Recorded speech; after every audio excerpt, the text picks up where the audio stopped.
شروع اللہ کا نام لے کر جو بڑا مہربان نہایت رحم والا ہے۔ الف لام میم۔ اس میں کچھ شک نہیں کہ اس کتاب کا نازل کیا جانا تمام جہانوں کے پروردگار کی طرف سے ہے۔ کیا یہ لوگ یہ کہتے ہیں کہ پیغمبر نے اس کو از خود بنا لیا ہے؟ نہیں، بلکہ وہ تمہارے پروردگار کی طرف سے برحق ہے، تاکہ تم ان لوگوں کو ہدایت کرو جن کے پاس تم سے پہلے کوئی ہدایت کرنے والا نہیں آیا، تاکہ یہ رستے پر چلیں۔ اللہ ہی تو ہے جس نے آسمانوں اور زمین کو اور جو چیزیں ان دونوں میں ہیں سب کو 6 دن میں پیدا کیا، پھر عرش پر جلوہ افروز ہوا۔ اس کے سوا تمہارا نہ کوئی دوست ہے اور نہ سفارش کرنے والا۔ کیا تم نصیحت حاصل نہیں کرتے؟ وہی آسمان سے زمین تک کے ہر کام کا انتظام کرتا ہے، پھر ہر کام ایک روز جس کی مقدار تمہارے شمار کے مطابق 1000 برس ہوگی اس کی طرف رجوع کرے گا۔ اسی شان کا ہے وہ خالق جو پوشیدہ اور ظاہر کا جاننے والا ہے، غالب ہے، بڑا مہربان ہے۔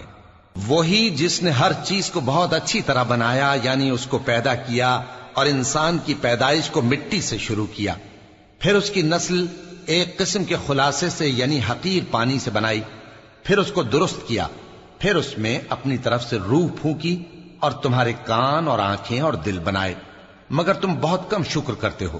اور کہنے لگے کہ جب ہم زمین میں ملیا میٹ ہو جائیں گے تو کیا اثر نو پیدا ہوں گے؟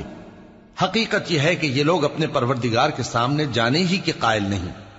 کہہ دو کہ موت کا فرشتہ جو تم پر مقرر کیا گیا ہے تمہاری روحیں قبض کر لیتا ہے، پھر تم اپنے پروردگار کی طرف لوٹائے جاؤ گے، اور تم تعجب کرو جب دیکھو کہ گناہگار اپنے پروردگار کے سامنے سر جھکائے ہوں گے اور کہیں گے کہ اے ہمارے پروردگار، ہم نے دیکھ لیا اور سن لیا، تو ہم کو دنیا میں واپس بھیج دے کہ نیک عمل کریں، بے شک ہم یقین کرنے والے ہیں۔ اور اگر ہم چاہتے تو ہر شخص کو ہدایت دے دیتے، لیکن میری طرف سے یہ بات قرار پا چکی ہے کہ میں دوزخ کو جنوں اور انسانوں سب سے بھر دوں گا، سو اب آگ کے مزے چکھو، اس لیے کہ تم نے اس دن کے آنے کو بھلا رکھا تھا۔ آج ہم نے بھی تمہیں بھلا دیا ہے، اور جو کام تم کرتے تھے ان کی سزا میں ہمیشہ کے عذاب کے مزے چکتے رہو۔ ہماری آیتوں پر تو وہی لوگ ایمان لاتے ہیں کہ جب ان کو ان کے ذریعے نصیحت کی جاتی ہے تو سجدے میں گر پڑتے اور اپنے پروردگار کی تعریف کے ساتھ تسبیح کرتے ہیں اور غرور نہیں کرتے۔ ان کے پہلو بچھونوں سے الگ رہتے ہیں، اس حال میں کہ وہ اپنے پروردگار کو خوف اور امید سے پکارتے اور جو کچھ ہم نے ان کو دیا ہے اس میں سے خرچ کرتے ہیں۔ سو کوئی شخص نہیں جانتا کہ ان کے لیے کیسی آنکھوں کی ٹھنڈک چھپا کر رکھی گئی ہے، یہ ان اعمال کا صلہ ہے جو وہ کرتے تھے۔ بھلا جو مومن ہو وہ اس شخص کی طرح ہو سکتا ہے جو نافرمان ہو؟ دونوں برابر نہیں ہو سکتے۔ جو لوگ ایمان لائے اور نیک عمل کرتے رہے ان کے رہنے کے لیے باغ ہے، یہ مہمانی ان کاموں کی جزا ہے جو وہ کرتے تھے، اور جنہوں نے نافرمانی کی ان کے رہنے کے لیے دوزخ ہے، جب چاہیں گے کہ اس میں سے نکل جائیں تو اس میں لوٹا دیے جائیں گے، اور ان سے کہا جائے گا کہ جس دوزخ کے عذاب کو تم جھوٹ سمجھتے تھے اس کے مزے چکھو، اور ہم ان کو قیامت کے بڑے عذاب سے پہلے دنیا کے عذاب کا بھی مزہ چکھائیں گے، شاید وہ ہماری طرف لوٹ آئیں۔ اور اس شخص سے بڑھ کر ظالم کون جس کو اس کے پروردگار کی آیتوں سے نصیحت کی جائے تو وہ ان سے منہ پھیر لے۔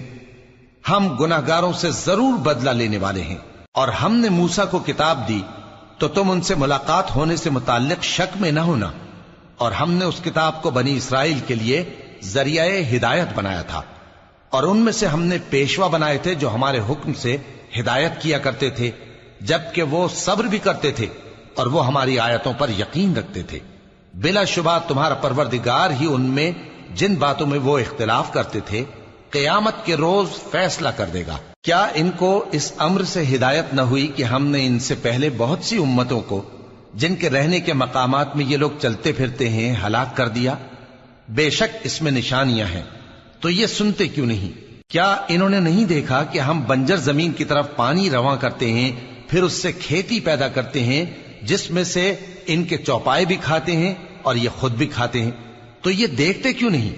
اور کہتے ہیں اگر تم سچے ہو تو یہ فیصلہ کب ہوگا؟